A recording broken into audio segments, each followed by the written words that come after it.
It's fight week for Southwest MMA Series XXVIII, and right now we're joined on the phone by one half of the main event, Josh Altum. How you doing, sir? Oh, I'm doing great, man. I appreciate you doing this for me. This is my first pre-fight interview I've had, so I appreciate it. Oh, awesome. Glad I could be your first. It's kind of a shame. You've had 3 fights. Let's start with, how did you find MMA? How did you get into this? Really just a bad kid growing up, doing all the wrong things, street fighting. And my cousin, he's deceased now, but he basically pulled up one day and seen me and my friends fighting in front of a school, knocked me out real quick, and then took me to a boxing gym the next day. And ever since, that was when I was about 12, and I've been at it ever since. I've been to a million gyms, trying to figure out, and things happened along that way. But I found my way, and I got my gyms now. So I've been at it about 10 years now. And you started, it sounds like, with boxing, you said? Yes, sir. I started with boxing. From there, I was at a boxing gym for about 3 months, and it closed down. I found this other gym about 6 months later. I trained there for about 3 or 4 years, and the teaching, what I should have been getting, that's another long story, but I ended up leaving that gym. It closed down after a while. I joined another gym, was there for a couple years, and then me and my head coach now, we got together. He was the guy that I'd met. For the first boxing gym, him and his dad had owned that gym, and from there, they once it closed down, they kind of stopped, with gyms and everything. And years later, me and his son, my head coach Joel, we basically just called each other one day and was like, "Hey man, let's do this." And I was probably about 17. Yeah, I was probably about 17, and we started the gym that we have now, the Texas Striking Academy. And that's where I'm at now. And what's your head coach's name? Joel Rivera, and my other coach's name is Jeremy Mahon, and he's with Ward Training Center. We're Ward Training Center. Want to make sure we get their names out there. So there's been a lot of highs and lows, it sounds like. Why stick with this? Man, I've been doing it, as a kid, fighting. It's just been something I've always done. I grew up rough. Me and my childhood friends. Some of them ain't here no more. Some of them, doing other things. But that's just what we grew up doing. And it's something I've always loved to do. And I know I love it because when I first started training, I took nothing. When I got to an actual gym and started sparring and training with actual people who've been training and fighting, I took plenty of, ass whoopings. I took plenty of beatings in the gym, and I still came back every day. And, now I'm beating them up, you know what I mean? So I know that it's been a hard journey. I haven't had it easy at all. I've never had it easy. So me staying and getting through everything that I've already been through, I think it just shows now with my skills and everything that I bring to the table. It's all been worth it. Texas City, Texas, I believe. That's where you're from? Yeah, Texas City, Texas, Galveston County. What's Texas City, Texas like? It's chill. I feel like it used to be crazier when I was younger. At least that's when we were running around doing crazy stuff. But it's nice out here. We're right by the water. We have the dike. Galveston, I'm sure you know of Galveston. Galveston's right here. It's a pretty chill area. It's home. And now, let's talk about you in these fights. 3 fights as a professional, 2 submission victories. The last one, CFFC, saw that one on YouTube. Quite the scrambling. Tell us about you as a pro fighter and your style. Well, one thing, and I saw the interview, somebody sent it to me, of the interview that Jess Martinez just had, and it's just funny. If you on video, my style, it looks like I'm just a ground guy and I'm a scrambler, and it's crazy. Just the fights have been like that. And my last fight I had a severe injury. It's crazy I even still fought, but my style, man, I can do it all, and that's not. I know a lot of people say things like that, but I'm one of the few that truly can. You know, I can box, I can kickbox, I can grapple, I can wrestle you, I can use judo. I have a karate base. I mean, I practice everything all the time. I'm one of the few guys. I cover every area of the game, and I pride myself on that. I don't ever want to get in there and not be prepared for a certain area. You know, I'm always in shape. I'm working on my strength conditioning all the time. In Galveston with Keegan Smith, CrossFit Undercurrent. I'm just one of those few guys, especially early in my career, that can truly do it all. I fought my last fight, an NCAA 3-time All-American wrestler. My second fight was a Brazilian Jiu-Jitsu black belt from Brazil, actual Brazilian from Brazil. And then my first fight was with a guy, I think he's from Russia. And you know, I haven't had easy.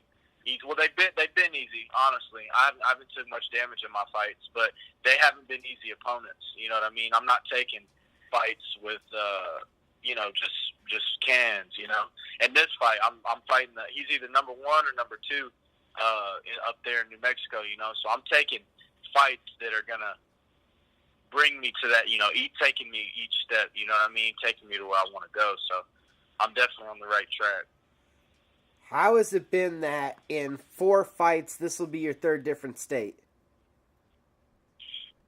Man, one piece of advice I would give anybody, there's so many people that just fight in their hometown. And another thing with my opponent that I'm about to fight, I think that's another downfall of his. Him fighting in just his hometown all the time, that's cool, and you got your family there and you got your support there, that's cool. But that's not what I'm here for. You know, I plan to have a UFC title, a world title. You know, and to get a world title and to be at that level, you have to be prepared to travel statewide, countrywide, worldwide, and that's something that I'm already doing. You know, I've been to Dallas. My last fight was in New Jersey. This fight will be in New Mexico. You know, I'm already preparing myself. Not even preparing. I'm already honestly used to fighting in enemy territory. It could just be me and my coaches in a room full of whoever I'm fighting supporters, and it don't make a difference to me. So just imagine, you know, when I actually fight in my hometown, you know, how crazy that would be. But I'm one of those guys.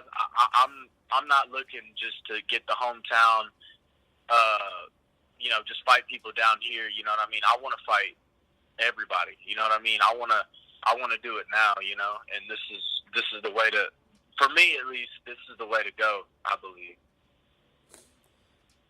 And how big of a badge of honor is that, being able to weather that storm, that crowd emotion, all the adversity that people would think is against you, and have these brilliant performances where you're still undefeated right now?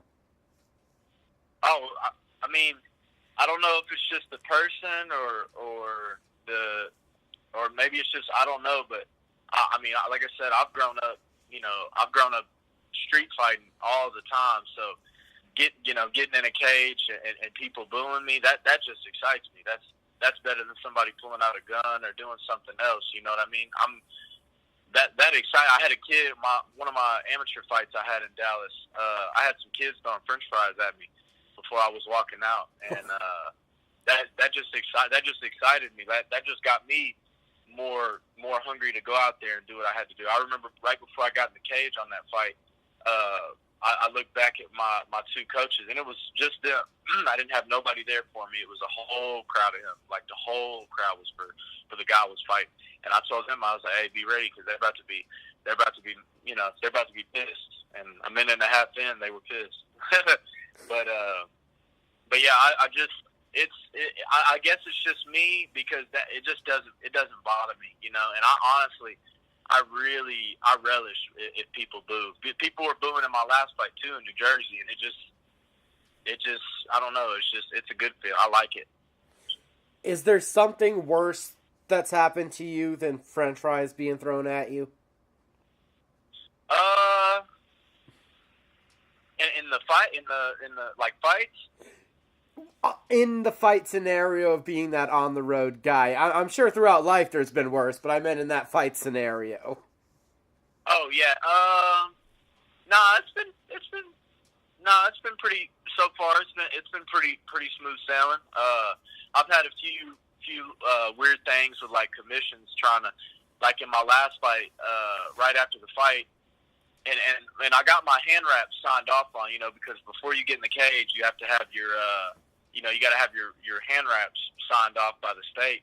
I had the commission come back there after I beat the guy, and they were trying to say that my hand wraps were illegal, and I've never even heard of that, and they had been signed off on. You know what I mean? So, yeah, that was weird. But I mean, other than that, it's been pretty smooth sailing so far. How are you able to stay so active off your back?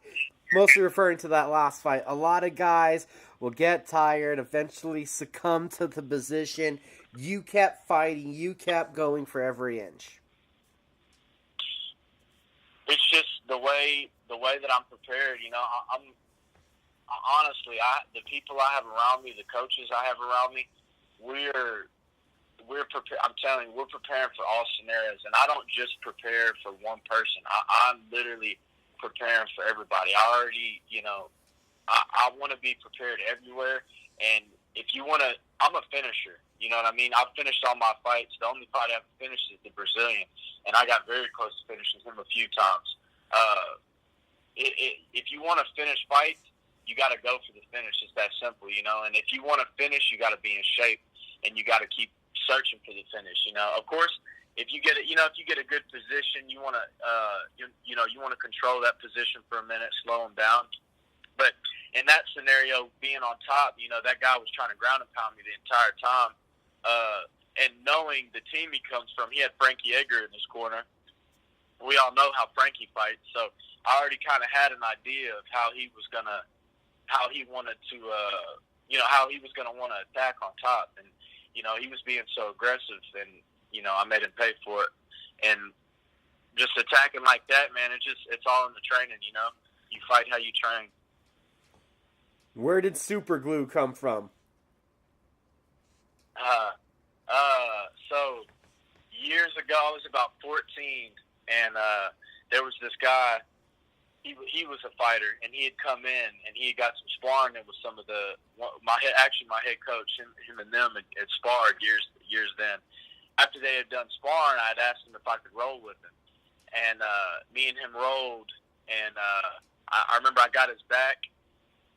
I got his back at some point, like early on, a minute in, I got his back, and for like 6 minutes straight, I just stayed on his back. And I was a kid, he was an adult, so I once I got that position, I was like, oh yeah, I got to keep this. You know what I mean? If I let him go, I didn't know what was going to happen at that time. Being so young in the game, and I just literally held his back until we eventually he tired out, and we were just done. After that, his dad was there, and he had called me super glue. And then people around the gym kind of started using it. And then it's funny now because I don't know about you, but I'm just into like law of attraction and things like that. And it's weird over the years, me using that name. I've actually trained even in the past year, I've trained with guys who don't know my nickname.